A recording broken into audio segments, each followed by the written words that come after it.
বিসমিল্লাহির রহমানির রহিম। তাহলে সুফা অনুমতি চাইলেন। হাদিস 4343 হযরত আবু হুরায়রা রাদিয়াল্লাহু আনহু বলেন, একদা আমি রাসূল সাল্লাল্লাহু আলাইহি ওয়াসাল্লামের সাথে গৃহে প্রবেশ করলাম এবং তিনি দুধ ভর্তি একটি পেয়ালা দেখতে পেলেন। তখন তিনি আমাকে বললেন, হে আবু হুরায়রা বলে সম্বোধন করে বললেন, মূসাবাসীদের কাছে যাও এবং তাদেরকে আমার কাছে ডেকে আনো। আবু হুরায়রা রাদিয়াল্লাহু আনহু বললেন, আমি গেলাম এবং তাদেরকে ডেকে আনলাম। তারা আসলেন, অনুমতি চাইলেন। তিনি তাদেরকে প্রবেশ অনুমতি প্রদান করলেন। পরে তারা প্রবেশ করল। বুখারী। কালো বাড়িতে প্রবেশের পূর্বে 3 বার সালাম দিবে। হাদিস 4344। হযরত আবু হুরায়রা রাদিয়াল্লাহু আনহু বলেন, একদা হযরত আবু মুসা আশআরী রাদিয়াল্লাহু আনহু আমাদের কাছে এসে বললেন, হযরত ওমর আমাকে ডেকে পাঠিয়েছিলেন। সেই মতে আমি তার বাড়িতে গেলাম। 3 বার সালাম করলাম, কিন্তু তিনি সালামের জবাব দেননি। তাই আমি ফিরে আসলাম। পরে হযরত ওমর রাদিয়াল্লাহু আনহু আমাকে জিজ্ঞেস করলেন, আমার কাছে আসতে তোমার কিসে বাধা দিয়েছিল? আমি বললাম, আমি অবশ্যই আপনার বাড়িতে গিয়েছিলাম। এর বাড়ির দরজায় দাঁড়িয়ে 3 বার সালাম করেছিলাম, কিন্তু আপনারা আমার সাথে সালাম উত্তর দেননি। তাই ফিরে এসেছি। কেননা রাসূল সাল্লাল্লাহু আলাইহি ওয়াসাল্লাম বলেছেন, তোমাদের কেউ 3 বার অনুমতি চাওয়ার পর যদি অনুমতি না সে যেন ফিরে আসে। যখন হযরত ওমর রাদিয়াল্লাহু আনহু এ কথার উপর তুমি প্রমাণ পেশ করো, আবু সাঈদ বললেন, তখন আমি আবু মুসা এর সাথে হযরত ওমর রাদিয়াল্লাহু আনহুর কাছে গেলাম। সাক্ষ্য দিলাম যে হাদীসটি সহিহ। মুসলিম। বুখারী। অন্যের গোপন কথাবার্তা শোনা নিষেধ। হাদিস 4345। হযরত আব্দুল্লাহ ইবনে মাসউদ রাদিয়াল্লাহু আনহু বলেন, রাসূল সাল্লাল্লাহু আলাইহি ওয়াসাল্লাম আমাকে বললেন, আমার পক্ষ হতে তোমরা অনুমতি দেওয়া হলো যে তুমি দরজায় পর্দা উঠাবে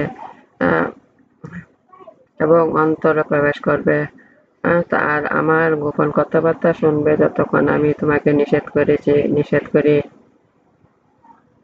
মুসলিম। সালাম জানিয়ে নাম বলতে হয়। হাদিস 4346। হযরত জাবের রাদিয়াল্লাহু আনহু থেকে বর্ণিত বলেন, রাসূল আমি আমার পিতার কিছু ঋণের ব্যাপারে আমি একবার রাসূল সাল্লাল্লাহু আলাইহি ওয়াসাল্লামের কাছে আসলাম। দরজায় করাঘাত করলাম। তিনি বললেন, কে? আমি বললাম, আমি। তখন তিনি বললেন, আমি তিনি আমার উপর জবাব পছন্দ করলেন না। বুখারী। মুসলিম। সালাম না দেওয়া রাসূল সাল্লাল্লাহু আলাইহি ওয়াসাল্লাম ফেরত পাঠালেন। হাদিস 4348।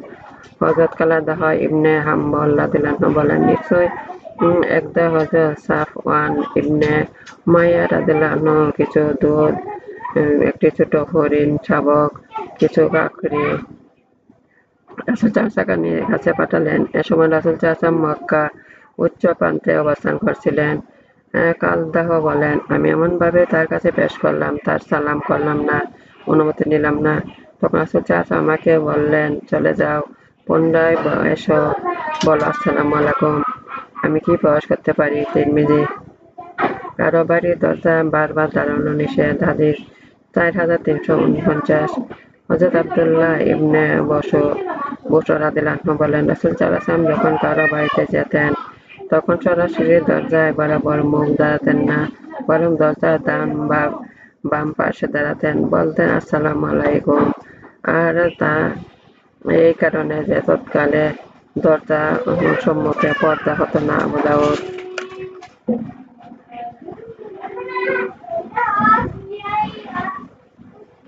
মায়ের ঘরে প্রবেশ করতে অনুমতির প্রয়োজন। হাদিস 4352।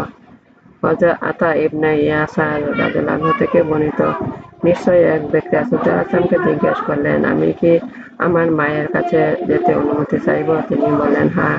সে বলল, আমি তো তার সঙ্গে একই ঘরে বাস করি। তখন রাসূল সাল্লাল্লাহু আলাইহি ওয়াসাল্লাম বললেন, অনুমতি নিয়ে তার কাছে যাবে। তুমি কি ইহা পছন্দ করো যে তুমি তাকে উলঙ্গ দেখতে পাও? সে বলল, না। তখন তিনি বললেন, কাজেই অনুমতি নিয়ে তার কাছে যাবে। মালিক মুস্তাদরাকে।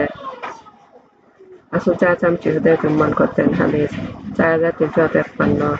হযরত আবু হুরায়রা রাদিয়াল্লাহু আনহু বলেন, একদিন রাসূল সাল্লাল্লাহু আলাইহি ওয়াসাল্লাম হাসান ইবনে আলী কে চুম্বন দিলেন। তখন তার কাছে হযরত আকবা ইবনে হাবেস তামিম উপস্থিত ছিল। আকরা বলল, আমার 10টি সন্তান আছে, আমি তাদের কাউকে কখনো চুমু দেইনি। রাসূল সাল্লাল্লাহু আলাইহি ওয়াসাল্লাম তাদের দিকে তাকালেন, অতঃপর বললেন যে লোক দয়া করে না তার প্রতি দয়া করা হয় না। বুখারী মুসলিম। সাহাবীদের মধ্যে মুসাফাহার প্রচলন ছিল। হাদিস কাতাদাহ রাদিয়াল্লাহু আনহু বলেন, আমি হযরত আনাস রাদিয়াল্লাহু আনহুকে জিজ্ঞেস করলাম, তুমি নিশ্চয়ই রাসূল সাল্লাল্লাহু আলাইহি ওয়াসাল্লাম এর সাহাবীগণের মধ্যে মুসাফাহার প্রচলন ছিল কি? তিনি বললেন, হ্যাঁ ছিল। বুখারী। কারো সাথে দেখা হলে মুসাফা করতে হয়। হাদিস 4355। হযরত আনাস রাদিয়াল্লাহু আনহু বলেন, এক ব্যক্তি বললেন, হে রাসূল সাল্লাল্লাহু আলাইহি ওয়াসাল্লাম, আমাদের কেউ তার কোনো ভাইয়ের কিংবা বন্ধুর সাথে সাক্ষাৎ করলে তখন কি তার জন্য মাথা নত করব? তিনি বললেন, না। সে আবার জিজ্ঞেস করলেন, তাহলে কি আলিঙ্গন করব, চুম্বন করব? তিনি বললেন, না। সে পুনরায় জিজ্ঞেস করলেন, তারপর হাত ধরে তার মুসাফা করব? তিনি বললেন, হ্যাঁ। তিরমিজি। দুইজন মুসলমানের সাথে দেখা হলে মুসাফা করতে পারবে। হাদিস 4356। হযরত বারা ইবনে আযিব রাদিয়াল্লাহু আনহু থেকে বলেন, রাসূল সাল্লাল্লাহু আলাইহি ওয়াসাল্লাম বলেছেন, যখন দুইজন মুসলমান পরস্পরের সাক্ষাৎ হয়, তারা মুসাফা করে পৃথক হওয়ার পূর্বে তাদের উভয় গুনাহ মাফ হয়ে যায়। আহমদ। তিরমিজি। হিজরতকারী সওয়াবের প্রতি মোবারক। হাদিস 4360। হযরত ইকরাম ইবনে আবু জাহল রাদিয়াল্লাহু আনহু বলেন, যেদিন আমি রাসূল সাল্লাল্লাহু আলাইহি ওয়াসাল্লামের খেদমতে উপস্থিত হই, তখন তিনি আমাদের দেখে বললেন, হিজরতকারী সওয়াবের প্রতি মোবারক।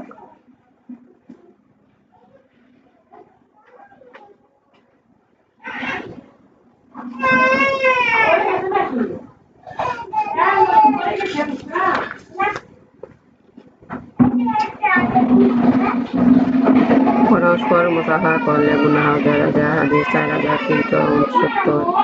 হযরত বারা ইবনে আযিব রাদিয়াল্লাহু আনহু বলেন, রাসূল সাল্লাল্লাহু আলাইহি ওয়াসাল্লাম বলেছেন, যে ব্যক্তি দ্বিপহরের আগে 4 রাকাত নামাজ আদায় করে সে যেন কতল রাতে আদায় করল। আর দুইজন মুসলমান পরস্পর মুসাফা করে, তখন তাদের সব গুনাহ ঝরে যায়, ফলে কোনো গুনাহই অবশিষ্ট থাকে না। বাইহাকী।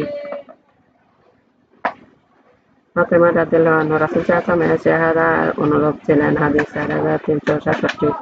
হযরত আয়েশা রাদিয়াল্লাহু আনহা বলেন, আচার আচরণে চালচলনে মহৎ চরিত্রে একে অপরের এক বর্ণনা আছে। আলাপ আলোচনা কথাবার্তা ফাতেমা রাদিয়াল্লাহু আনহা অপেক্ষা অন্য কাউকে আমি রাসূল সাল্লাল্লাহু আলাইহি ওয়াসাল্লামের সাথে অধিক সাদৃশ্যপূর্ণ দেখতে পাইনি। ফাতেমা যখন তার কাছে আসতেন, তিনি দাঁড়িয়ে তার হাত ধরে ধরে চুম্বন করতেন এবং নিজের আসনে বসাতেন। আর যখন রাসূল সাল্লাল্লাহু আলাইহি ওয়াসাল্লাম তাদের কাছে যেতেন, তখন তিনি তাদের জন্য দাঁড়িয়ে হাতখানা ধরে উহা চুম্বন করতেন, তাকে নিজের আসনে বসাতেন। শিশু আল্লাহর সুগন্ধি দেয়। হাদিস 4366। হযরত আয়েশা রাদিয়াল্লাহু আনহা থেকে বর্ণিত, রাসূল সাল্লাল্লাহু আলাইহি ওয়াসাল্লামের কাছে একটি শিশু আনা হলো। তিনি শিশুটিকে চুম্বন করলেন, অতঃপর বললেন, তোমরা জেনে রাখো, এইসব শিশুরাই হলো কার্পণ্যতা, ভীরুতার কারণ এবং তারা হলো আল্লাহ তাআলার দেয়া সুগন্ধি। দুইজন লোকের মাঝখানে অনুমতি ছাড়া বসা নিষেধ। হাদিস 4369। হযরত আব্দুল্লাহ ইবনে আমর রাদিয়াল্লাহু আনহু রাসূল সাল্লাল্লাহু আলাইহি ওয়াসাল্লাম থেকে বর্ণনা করেন যে, তিনি বলেছেন, দুইজনকে ভাগ করে তাদের অনুমতি ছাড়া উভয় মধ্যে বসা যায় না। তিরমিজি।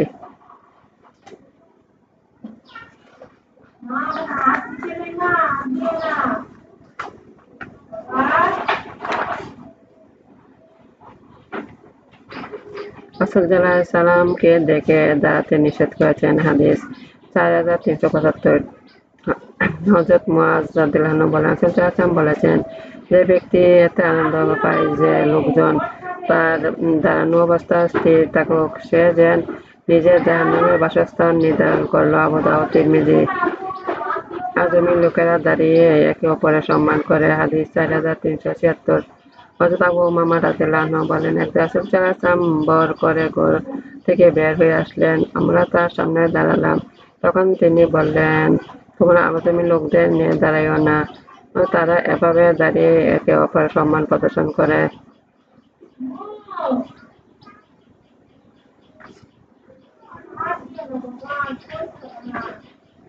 আমার নামাজ আমার উপাসনা, আমার জীবন, আমার মত আল্লাহর আমি আল্লাহর কাছে আত্মসমর্পণ করছি। হে আমাদের রব, আমাকে আল্লাহর আনুগত্য বানান, রাসূলের আনুগত্য বানান, আল্লাহর উপদেশ পালন করতে শক্তি দান করুন, দুনিয়া আখিরাতে কল্যাণ দান করুন, দুজকের অগ্নি হতে আমাদের রক্ষা করুন। হে আমাদের রব, কল্যাণের সাথে আমাদের বের করুন, কল্যাণের সাথে আমাদের দাখিল করুন, আপনার সাহায্য শক্তি আমাদের দান করুন। আল্লাহ আমার অভিভাবক, আল্লাহ আমার অভিভাবক, আল্লাহ আমার অভিভাবক, আল্লাহ আমার অবলম্বন, আল্লাহ আমার অবলম্বন, আল্লাহ আমার অবলম্বন। হে আমাদের রব, গুনাহ দিনা হতে আমাদের রক্ষা করুন। হে আমাদের রব, গুনাহ দিনা হতে আমাদের রক্ষা করুন। হে আমাদের রব, গুনাহ দিনা হতে আমাদের রক্ষা করুন। হে আমাদের রব, কল্যাণ হাতে বের করুন, কল্যাণ হাতে আমাদের দাখিল করুন, আপনার সাহায্য শক্তি আমাদের দান করুন। হে আমাদের রব, দুনিয়া আখাতের ফিতনা হতে আমাদের রক্ষা করুন। হে আমাদের রব, দুনিয়া আখাতের ফিতনা হতে আমাদের রক্ষা করুন। হে আমাদের রব, দুনিয়া আখাতের ফিতনা হতে আমাদের রক্ষা করুন। হে আমাদের রব, গুনাহ দিনা হতে আমাদের রক্ষা করুন। হে আমাদের রব, গুনাহ দিনা হতে আমাদের রক্ষা করুন। হে আমাদের রব, গুনাহ দিনা হতে আমাদের রক্ষা করুন। আমার ভিডিওগুলো আপনি একটু বেশি করে শেয়ার করুন, বেশি করে সাবস্ক্রাইব করুন। আমার ভিডিওগুলি একটু গুরুত্বপূর্ণ, তাই আপনারা সবাই মন দিয়ে শুনুন, নিজেও দেখুন, অন্যকে শেয়ার করুন। আমার ভিডিওগুলো আপনি একটু বেশি করে সাবস্ক্রাইব করুন, বেশি করে শেয়ার করুন। পরবর্তী ভিডিও দেখার আমন্ত্রণ রইল।